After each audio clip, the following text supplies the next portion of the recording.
Page 1 of 2. Verizon IndyCar Series CEO Mark Miles wasnt taken by surprise when the telecommunications company confirmed its intentions to depart after its 5-year contract runs its course. Set to leave after the 2018 season concludes, a downturn in activation by Verizon throughout the most recent championship run foreshadowed the news that emerged last week. Ongoing talks between IndyCar and Verizon, while encouraging at times, came to an end last month, and with more than a year to conduct a search for a replacement, Miles says the series won't rush to find the next Verizon. "We have not started looking for a successor to Verizon in earnest," he told Racer. "We're in the marketplace in the normal course of business all the time, talking to companies about whether they have an interest in motorsports and IndyCar racing. We have some parties where there's a twinkle in their eye. But we've not really begun to talk about title sponsorship with anybody, while thinking two things. 1. We need to be further along in the next licensing of our media rights. And 2. We needed to make it known that Verizon wouldn't be coming back as a sponsor after next year." Miles credited Verizon for the early warning on its plans to let the 5-year contract run its course without renewal.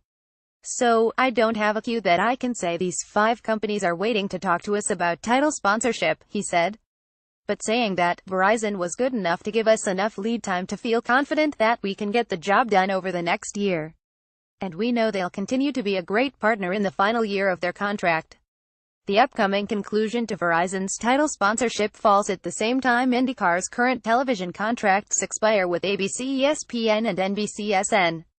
It's no secret Miles has been searching for a single TV partner after almost a decade of splitting each season between rival channels, and expanding IndyCar's reach through live streaming with an Amazon Prime, for example, is another known goal. With the door open on 2 major partnership fronts, Miles says bringing IndyCar's next title sponsor and broadcast partners into a consolidated working relationship is what he's seeking. "That's an ideal scenario, and one that we are talking about in the marketplace related to licensing our media rights," he added. "From a traditional broadcaster perspective, we've said for some time we're more interested in trying to arrange to have one broadcaster with all of the series, if that's possible. Typically, it will be meaningful for a prospective sponsor to know what kind of broadcast exposure they will have, and that affects value and interest, and what kind of creative relationships they could work out with broadcast partners.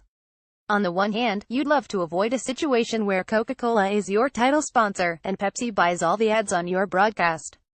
There's a lot of ways for a company to create a presence on a broadcast, from entitling, being involved in graphics and content, in data, to sponsoring split screens. All the fans see it all when they watch television.